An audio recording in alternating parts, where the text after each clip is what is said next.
ناظرین میں ہوں آپ کی میزبان ثنا ہارون اور اس وقت آپ دیکھ رہے ہیں اسپیشل ٹرانسمیشن جو کہ یو ایس ایران کے جو پیس ٹاک ہے اس حوالے سے ہم یہ اسپیشل ٹرانسمیشن ہم کر رہے ہیں. ناظرین بات اگر کر لی جائے تو اس وقت دنیا جو ہے اس کی نظریں جو ہیں واشنگٹن، تہران اور اسلام آباد پر مرکوز ہیں. امریکہ اور ایران کے درمیان جو عارضی جنگ بندی بدھ کے روز ختم ہو رہی ہے، جبکہ دوسرے مرحلے کی اگر ہم بات کریں تو اس کے جو مذاکرات بھی اسی ہفتے شروع ہونے جا رہی ہیں. لیکن سوال یہ ہے کہ کیا یہ مذاکرات جنگ کو روکنے میں کامیاب ہوں گے یا خطہ ایک نئے بحران کی طرف بڑھ رہا ہے؟ آبنائے ہرمز کی بات کر لیتے ہیں تو آبنائے ہرمز کی بندش اور بحری کشیدگی میں اضافہ دیکھنے میں آ رہا ہے، جبکہ امریکی بیانات اور ایران کے سخت رد عمل نے صورتحال کو انتہائی حساس بنا دیا ہے. ایک طرف ہم دیکھتے ہیں کہ امریکہ سخت موقف پر قائم ہے تو دوسری طرف ایران اپنی خود مختاری اور سیکورٹی کو ریڈ لائن قرار دے رہا ہے. اسی دوران ہم نے دیکھا کہ پاکستان ایک بار پھر ثالث کے کردار میں سامنے آیا ہے، جہاں اسلام آباد میں ممکنہ مذاکرات کے لیے سفارتی سرگرمیاں جو ہیں وہ تیز ہو چکی ہیں. تو سوال یہ بھی پیدا ہوتا ہے کہ کیا یہ مذاکرات واقعی امن کی طرف ایک قدم ہے یا یہ صرف ایک اور عارضی جو ہے وہ گیپ یا وقفہ جو ہے وہ بڑے تصادم کی تیاری بن رہا ہے. آج کی اس اسپیشل ٹرانسمیشن میں ہم انہی تمام پہلوؤں کا تجزیہ کریں گے اور اس اسپیشل ٹرانسمیشن میں میرا ساتھ دے رہی ہیں ہماری نیوز اینکر شہزادی کمل، جبکہ ہمیں جوائن کر رہے ہیں ڈپٹی ڈائریکٹر نیوز عامر شیخ صاحب، اور ان کے ساتھ ہی ساتھ جو ہمارے سینئر اینکر پرسن ہیں محمد ظفیر غنی، وہ بھی ہمیں اس ٹرانسمیشن میں جوائن کر رہے ہیں. تو شہزادی کیا کہیں گی آپ، یہ جو مذاکرات ہونے جا رہے ہیں آپ کو کیا لگ رہا ہے کہ ہم نے دیکھا کہ پہلا دور ہوا، اس میں ہم نے دیکھا کہ دونوں طرف سے کشیدگی بھی دیکھنے میں آئی، ایران کی طرف سے بھی اور امریکہ کی جانب سے بھی، لیکن اب جبکہ یہ دوسرے دور میں داخل ہو رہا ہے اور ایران کی طرف سے بھی یہ باتیں سامنے آ رہی ہیں کہ ہم جو کہ امریکہ بار بار ڈونلڈ ٹرمپ کی طرف سے جو یہ بات سامنے آ رہی ہے کہ جی جو نیوکلیر پاور ہے، نیوکلیر انرجی ہے، اس کو ختم کرنا ہوگا، تو کیا آپ سمجھتی ہیں کہ ایسا کچھ ہونے جا رہا ہے؟ دیکھیں، مذاکرات تو ہو جانے چاہیے کیونکہ پوری دنیا کی نظریں اس وقت پاکستان پر ہیں اور ہم سمیت پوری دنیا یہ چاہتی ہے کہ مذاکرات ہو جانے چاہیے. لیکن جہاں تک بات ہے ڈونلڈ ٹرمپ کی، تو وہ اپنے موڈ کے حساب سے ہوتے ہیں نا. کبھی بہت اچھا موڈ ہوتا ہے تو کہتے ہیں مذاکرات بہت اچھے چل رہے ہیں اور ہر صورت میں مذاکرات ہو جائیں گے، ہم مذاکرات کے بہت قریب پہنچ چکے ہیں. لیکن جب ان کا موڈ ٹھیک نہیں ہوتا تو وہ کہتے ہیں کہ جی ہر صورت میں مذاکرات ہوں گے، چاہے دوستانہ طریقے سے ہوں یا پھر ہمیں کوئی مشکل اپنانی پڑے، لیکن ہم مذاکرات کر کے رہیں گے، اور اگر مذاکرات نہ ہوئے تو پھر جنگ یقینی ہے. لیکن اگر ہم یہ دیکھیں تو اس جنگ سے صرف امریکہ یا ایران کا نقصان نہیں ہے، پورے خطے کے لیے یہ نقصان دہ ہے اور یہ تیسری عالمی جنگ بن سکتی ہے، خدا نہ خواستہ. ہمارے ساتھ ڈپٹی ڈائریکٹر نیوز بھی موجود ہیں عامر شیخ صاحب. عامر شیخ صاحب، آپ کی طرف بڑھیں گے. اگر دیکھا جائے تو ایک طرف جو امریکی عوام ہے وہ بھی جنگ کے خلاف ہے، لیکن اللہ نہ کرے اگر ایسی سچویشن ہوتی ہے کہ جنگ لگتی ہے، جنگ شروع ہوتی ہے، تو امریکہ کو عالمی ترازو میں دیکھیں تو کتنی سپورٹ حاصل ہے؟ جی بہت شکریہ شہزادی. اور ثنا نے جو بھی بات کہی ہے وہ بہت مجھے اس میں زیادہ جو ہے نا وہ نظر آ رہا ہے، ان کا جو کہنا ہے وہ درست نظر آ رہا ہے کہ یہ کیا کوئی ٹائم گیننگ جو پروسیس تو نہیں ہے کہ آپ جیسے مثال کے طور پہ آپ کہتے ہیں جی ابھی جنگ بندی ہے، اور پھر اس دوران ابھی ہم کل جیسے فیصل رضا آپ جی سے بات کر رہے تھے تو انہوں نے بتایا کہ کتنی فوج وہ وہاں پہ آ چکی ہے، اور مزید یعنی پہلے 20,000 کی بات کی تھی، اب 40,000. اب یہ اندازہ بتایا جا رہا ہے کہ تقریباً کوئی 60,000 فوجی جو ہے نا وہ امریکی فوجی خطے میں آ چکے ہیں. تو کیا یہ ایسا کوئی سلسلہ تو نہیں ہے کہ وہاں سے تیاریاں ہو رہی ہوں بڑی جنگ کی اور وہ ٹائم گین کرنے کے لیے ان کو جو ہے نا وقت لے رہا ہو امریکہ؟ تو اب صورتحال یہ ہے کہ مذاکرات ہے کہ میں نے پہلے بھی آپ سے کہا تھا کہ پوری دنیا کو اس وقت امن کی ضرورت ہے. آپ اگر اس وقت مہنگائی کی صورتحال، معاشی صورتحال دیکھیں، تمام ملکوں کی دگرگوں ہے. آپ مثال کے طور پہ آپ اپنے خطے کی بات کر لیں، ہمارے جو پاکستان میں ہے وہ 135 140 روپے جو ہے نا بڑھ چکا ہے پیٹرول کا ریٹ. تو پھر جب پیٹرول کا ریٹ بڑھتا ہے تو باقی اشیاء ضروریات بھی ان کی قیمتیں بھی بڑھ جاتی ہیں. بالکل ٹھیک. دوسری طرف عالمی جو معاشی صورتحال ہے وہ آبنائے ہرمز کی وجہ سے، کی بندش کی وجہ سے خراب ہوئی ہے اور بہت زیادہ پوری دنیا کی معیشتوں پر دباؤ بڑھا ہے. اس کے ساتھ ساتھ جب ایران نے آبنائے ہرمز کھول دی تو امریکہ نے آبنائے ہرمز میں جو ہے نا ناکہ بندی کر دی. تو یہ ایک بڑی حال ہے، اور اسی کی وجہ سے یہ کل پرسوں کا جو میں نے دن میں بھی بات کی تھی اسماعیل بقائی کی جو پریس کانفرنس تھی ایرانی وزارت خارجہ کے ترجمان کی، جی انہوں نے کہا تھا کہ اس میں جو ابھی جو مذاکرات کی راہ میں جو حائل ہو رہا ہے معاملہ وہ یہی ہے، وہ امریکہ نے جو ہے نا وہ تحویل میں لیا ہوا ہے اور وہاں پر جو ہے نا وہ اس کو جو ہے نا انجن ناکارہ کر دیا، اس پر فائر کیا، تو یہ سیز فائر کی خلاف ورزی ہے۔ بالکل ایسے ہی، اور بالکل آپ صحیح فرما رہے ہیں شیخ صاحب۔ اور دوسری ایک اور اہم بات یہ ہے کہ ایران نے بھی بڑا واضح طور پہ یہ بیان دیا ہے کہ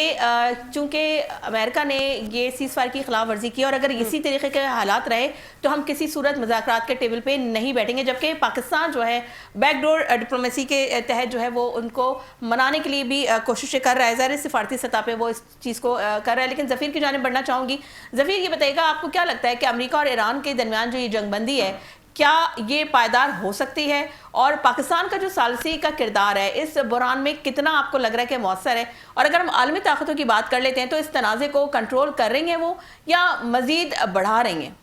تھینک یو سو مچ ثنا شہزادی۔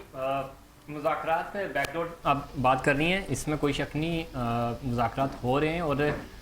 جو بیک ڈور چینلز ہیں وہ زیادہ ایکٹیو ہیں ریدر دین جو آپ میڈیا پہ رپورٹس آ رہی ہیں یا بیانات آ رہے ہیں۔ ایون ٹرمپس کی بھی جو اسٹیٹمنٹس آ رہی ہیں ان کو بھی اگر آپ دیکھیں تو وہ بڑی تیزی سے آ رہی ہیں، بالکل سٹاک کی طرح۔ بالکل تو اس میں جو اچھی بات جو ہمیں لگ رہی ہے، جو 2-3 پوائنٹس تھے جن کے اوپر ڈیڈ لاک تھی پہلے راؤنڈ میں، ان کے اوپر بات چیت چل رہی ہے اور ہوپ فلی چیزیں جو ہیں وہ بہتری کی طرف چلی جائیں گی، چونکہ انوالومنٹ زیادہ ہے۔ اس دفعہ ہم نے دیکھا کہ جو ہمارے پاس جتنے بھی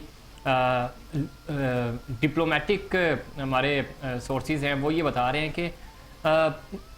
معاملات نتیجہ خیز ثابت ہوں گے،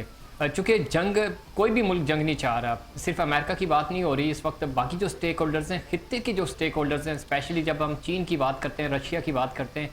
تو وہ بالکل نہیں چاہ رہے۔ اور آپ کو یاد ہوگا کہ اب سے کچھ دنوں کے بعد ہی ٹرمپ نے چین کا وزٹ کرنا ہے اور وہ بڑا تاریخی وزٹ ہوگا خود امریکہ کے لیے۔ بالکل سو اس سے پہلے یہ جو چاہے وہ اسلام آباد ٹاکس کا فوگی ویدر ہو یا اس خطے کا فوگی ویدر ہو جنگ کے حساب سے ظفیر، لیکن آپ کو یہاں تھوڑا سا sorry to cut you here, but جیسا کہ آپ نے کہا کہ آبویسلی ڈونلڈ ٹرمپ 12 کہہ چکے ہیں کہ وہ چائنا کا وزٹ کریں گے، وہاں کا دورہ کریں گے، لیکن جو ابھی جو خلاف ورزی کی ہے سیز فائر کی امریکہ کی جانب سے، جس طرح سے وہ جہاز کو انہوں نے نقصان پہنچایا، اپنی تحویل میں لے لیا، تو وہ تو چائنا کا اس میں سب کچھ جا رہا تھا۔ تو آپ کو لگتا ہے کہ یہ رکاوٹ پیدا کر سکتا ہے ڈونلڈ ٹرمپ کے دورہ چین کو؟ دیکھیں، دورہ چین کو تو رکاوٹ نہیں پیدا کر سکتا، لیکن رائٹ ناؤ جو ڈائلاگز ہو رہے تھے اسلام آباد ٹاکس کی ہم بات کر رہے ہیں، تو اس میں تھوڑا سا ڈیلے تو ضرور آیا نا اس وجہ سے۔ اور جب اتنی بڑی جنگ ہو، تیسری عالمی جنگ کے مترادف اس کو گنا جا رہا ہے اس جنگ کو، تو اس میں اس طرح کی چیزیں ہو جاتی ہیں اور یہ توقع بھی کی جا رہی تھی۔ سو اس کی وجہ سے ڈیڈ لاک بڑھتا جا رہا ہے، جو کہ نہیں ہونا چاہیے تھے۔ اگر یہ سب کچھ نہ ہوتا تو شاید آج ہم اسلام آباد میں یہ ڈیلیگیشن سارے موجود بھی ہوتے، کوئی فائنل ایگریمنٹ کی طرف معاملات بڑھ رہے ہوتے۔ سو اس نے امپیکٹ تو ڈالا ہے، جو کہتے ہیں نا ڈینٹ ڈالنا، وہ تو ڈلا ہے، اور لیکن یہ اتنا لمبا نہیں چلے گا، کیونکہ اس کو فوری طور پہ ٹھیک کرنے کے لیے پاکستان کی طرف سے بھی اور پھر انٹرنیشنلی چین اور دوسرے ممالک جو ہیں وہ بیک چینل کے اوپر کام کر رہے ہیں۔ سو یہ لگتا ہے کہ شاید آپ کو شام تک، رات تک یا ارلی مارننگ اچھی نیوز اس پہ مل جائے، چونکہ میں پھر کہہ رہا ہوں کہ بات چیت اس حد تک آگے جا چکی ہے۔ وہ پریویس شیخ صاحب بھی بیٹھے ہیں، ان کو یاد ہوگا جب ہم ٹرانسمیشن کر رہے تھے تو اس میں بھی ہم نے یہ کہا تھا کہ یہ اب ریٹرن نہیں ہے کہ 99 سے آپ واپس 0 پہ آ جائیں گے، اب ڈیلے ضرور آئے گا، 10-12-15 دن ہو سکتا ہے تیسرا راؤنڈ بھی ہو جائے ملاقات کا یا ٹاکس کا، لیکن اب یہ بیک فٹ پہ نہیں جائیں گے، کیونکہ دنیا حل چاہتی ہے، دنیا کا بھی پریشر ہے۔ اور جو آپ نے شروع میں بات کی اور ابھی شیخ صاحب بھی اس کا ذکر کر رہے تھے کہ امریکہ جو اپنی فورسز بڑھا رہا ہے، امریکہ یہاں سے جب واپس جائے گا تو وہ یہ بتانا چاہ رہا ہے کہ ہم یہ جنگ جیت کر آئے، تو وہ اپنا اپر ہینڈ کرنا چاہ رہا ہے کہ میں جب واپس جاؤں تو میں اپنے قوم کو بتا سکوں کہ ہم یہ جنگ جیت کر آئے۔ وہ پنجابی میں کہتے ہیں نا کہ نیچے سے ہو کے ٹانگ اوپر رکھنا، تو امریکہ یہ چاہ رہا ہے۔